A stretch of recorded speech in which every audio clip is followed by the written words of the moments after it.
Well, good morning, everybody. This is Angie, and I am with Producers XL, and you have now joined my very last podcast for the year 2022. Kind of crazy that we're bringing the year to an end, but I think I probably say that every single year. But with that, we do have what an exciting year. Looking forward to next year and all the ups and downs and excitement that's going to hold for us. So I hope all of you had a very wonderful Christmas time spent with family and friends and joy and cheer and just everything that the holidays bring. I hope everybody just had a wonderful time. Of course, it's Tuesday, December 22nd, and we're back at it, right? So the podcast is live, and here we go. And this one's kind of interesting. I wanted to run through, and I know all of you, I know every time I get on my podcast, I'm preaching to the choir, but I'm hoping that some of the stuff that I say resonates. And I've got, if you will, a marketing idea, but then I'm going to follow it up with a story. And so the first thing I want to mention is all of us will go out and grab a cup of coffee. We go meet with somebody, or we treat ourselves once a week, couple of times a week, maybe daily, depending on where you're at. But if we just stop and think for a minute, if you spend $5 for a cup of coffee, just one time a week, you're going to spend $260 in a given year on just a cup of coffee. So to step that up, everybody has cell phones today. If you have a very basic plan, you're going to spend about $200 a month for that cell phone bill. Right? That's $2,400 in a year. But wait, a lot of us have multiple users on our cell phones, so it could be $300 a month. That's $3,600 a year. And it's not unheard of to spend $500 a month. Even though we grumble about it, we still spend $500 a month for our cell phone plan. And that's $6,000 a year. Now let's talk about what we spend on streaming services. And there's even an app that you can get to help you utilize the streaming services that you are inactive with, but you're still paying for, right? It's $1 here, $2 there, whatever the case is. But Netflix, if you take the middle of the road Netflix account, it's $15 a month. It's $180 a year. Spotify, it's a music app, right? $10 a month. Now you're spending $120 a year.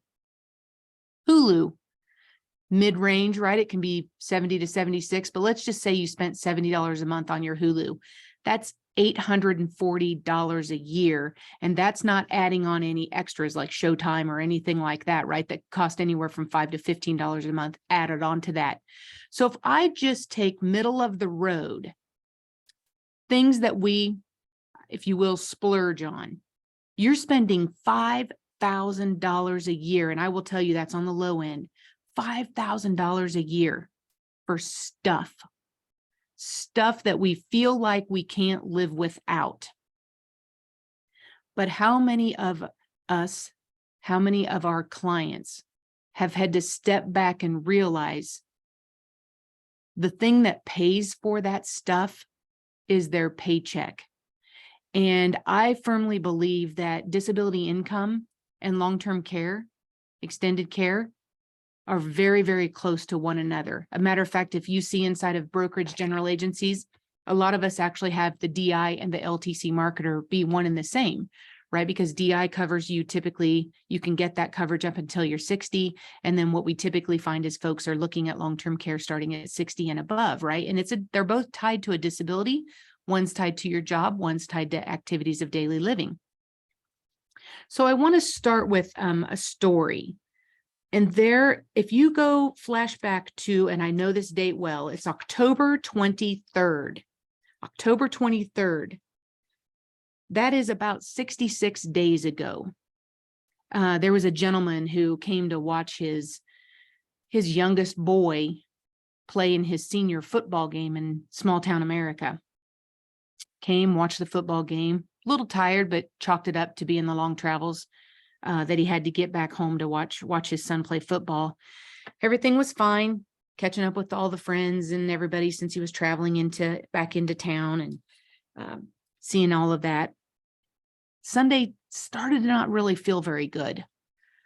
Monday really didn't feel very good. Matter of fact, went so far as to say, hey, I think I might need some help. I'm really having a hard time walking. Then ends up in urgent care, and urgent care says, absolutely not. You need to go to the emergency room. Emergency room says, yeah, something in your blood's not really looking all that great. We probably need to admit you and run some additional tests. This being a younger gentleman, obviously peeling the shirt back away from him, he's got a red S tattooed across his chest because he's Superman. And he says, I don't think so. I think it's just, I think I just threw my back out, because what he presented with was severe back pain. So he decides to dismiss himself and, against doctor's orders, leaves the emergency room and doesn't take the admission. Doesn't even get 24 hours later, and that physician from the emergency room calls him and says, look, I hope you didn't take off and head back to your home state, because you really do need to get here and be admitted. You're septic, which means you have a blood infection. Well, last time I checked, blood flows throughout your entire body, and your body needs clean, healthy blood to provide oxygen and energy and, do all of those good things for you. So off he goes back to the hospital. They admit him. And just like the typical hospital crisis we have right now, where there's not enough rooms, we're spending hours, if not days, inside of an emergency room waiting for a bed to open. Well, he got a bed a little bit sooner than others because he needed to be in ICU. That's how sick he was. He ends up in ICU and he's there for a week. We're going through some hallucinations. We're on some super high powered IVs, and he's just really not healthy at all. Finally, his wife flies back in, because he still didn't make it back to his home state, flies in and spends the remainder of the week with him. And then the thought comes to, how in the world do we get him home? He's not even able to walk on his own, let alone take a 12-hour truck ride to get back home. So the thought was, well, we can fly. No, we can't fly, because we can't even get him from a wheelchair into the airplane seat, even if it's early boarding, just to take those 2 or 3 steps to get to that front row seat. That's not an option. Not to mention, right, we're around the Thanksgiving or around that time where the planes get a little bit busier, and you just can't take the step, because he has to go back to his home state in the hospital and have infusion treatments because of the sepsis every single day. So he's got to make sure he gets home in one day. Gets all the way back to his home state, didn't make it there in one day. And they said, that's okay. You can miss one day of infusion, but you absolutely have to start those infusions the next day. Well, this goes on, and now we're 2 times presented to his hospital there in his home state, just still so sick, can't walk, not eating. Now we push along forward to Thanksgiving. And the families actually called and said, look, we got to go into surgery. They see a mass inside of his lung, and we're thinking, oh my gosh. So the family flies to be with this gentleman, and some of them get there in time before the surgery. Some of them don't get there in time for the surgery. And come to find out, what happened is that the abscess inside of his lung was actually just full of MRSA, or MRSA, which is a resistant staph infection, which brought another antibiotic. So he's taken, at this point, 3 IV antibiotics and is losing blood. His entire chest cavity is full of dried blood, and they have no idea where that's coming from, where he's losing it from, or what's going on. That's the week of Thanksgiving, still in the hospital. He never did leave the hospital from that last admittance. He had presented to the hospital 3 other times. This time he gets admitted, and he is on day 37 from his last admittance right before Thanksgiving, still in that hospital.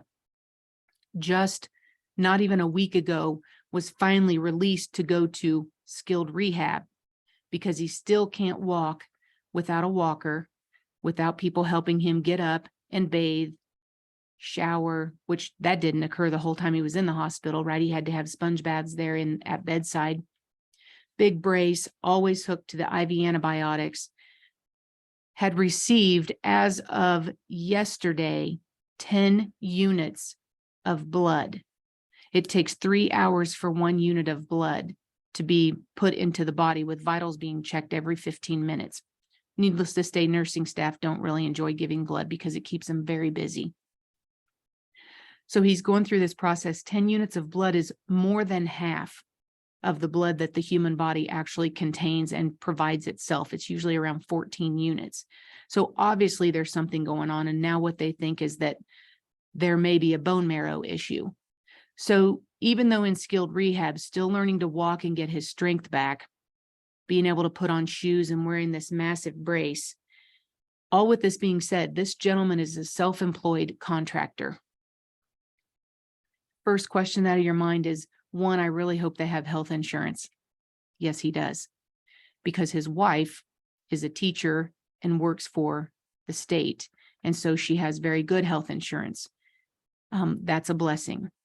The next question is, well, if this gentleman is young enough, I certainly hope he has a disability policy, because he is over 2 months of no income over Thanksgiving and over Christmas. So you can imagine how impactful that was to this family.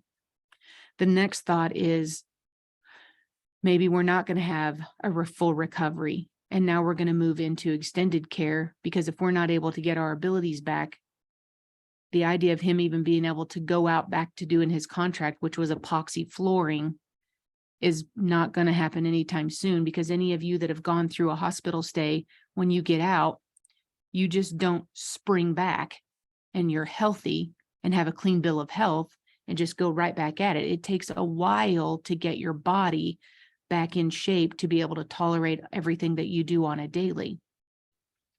This gentleman is just turned 50 years old in September. So he's quite young, has lost over 50 pounds. And you know, when you're that sedentary and laying in a hospital bed, obviously a lot of muscle mass is lost in that, as well as physical strength. It's been a very difficult challenge. Obviously his wife's been by his side, sleeping in the room, making sure, even went to the point of keeping a notebook. I will tell you, if you've never had a loved one in a hospital for a condition where they're really unable to communicate or understand what's going on, you absolutely have to have an advocate with you while you're in the hospital. And she was amazing. When she made the phone call to the family about the mass, she actually had her sister-in-law on the phone and said, I just need you to hear this in the event that I hear something that, you know, we never want to hear. And I said, yeah, I can understand that. So her sister-in-law took down all the notes. And then consequently she started, because when you're over 2 months in a hospital, time becomes a blur. And she's writing down everything as meds change, as diagnoses change, and everything they're going through that. Well, here we are the day after, the 27th. So right, just a couple of days after Christmas. And every single day, probably twice a day, I call to check on this gentleman, because you just never know what's going to change. That young man is my younger brother. And it is a real challenge to be a caregiver from so far away and support them, in knowing it almost makes you feel like a horrible person to know that they know what you do for a living. And they know how much you preach about making sure that you are insured for the risks that will financially ruin you as a family. And yet there's no disability income in place. There's no long-term care in place. And we don't know if he's going to make a full recovery from this. Obviously, we stay as incredibly hopeful as we can, say our prayers every single day, but you just don't know. And I have said this before with a girlfriend of mine whose husband, under the age of 50, fell off of a roof and didn't pass away, but had permanent brain damage and organ failure. I have said this time and time again, that there are worse things than death. And death doesn't come lightly to me, because it's very difficult to lose those that you love. But I encourage you, you will get told no so many more times than you will get told yes. But talk about extended care planning, talk about disability income until you're blue in the face. because we all have that story. And I hope that you can reach your consumers long before it becomes their reality and way long before it ever becomes a member of your own family. So with that, that is my podcast. I can remember many, many years ago, it's been over 2 decades when I started this career path. And I remember saying, I don't know if I can get behind long-term care insurance. I don't have a story. Well, give yourself enough time and you will experience, whether firsthand or with those around you in your community, the stories that it takes to make what we do a very noble profession in helping families get through very difficult times. You will get those stories to share. And if we've learned anything from all the things we see on LinkedIn, it's the stories that people can relate to, not the statistics. So with that, I bid everybody a very, very happy new year. I wish the best for all of you. May you stay healthy, wealthy, and we continue to learn and grow as people and as insurance professionals. And I will talk to all of you. Please join me in January 31st, the last day of the month in January, we'll have our next podcast. So with that, thank you kindly. Happy New Year, and thank you for listening.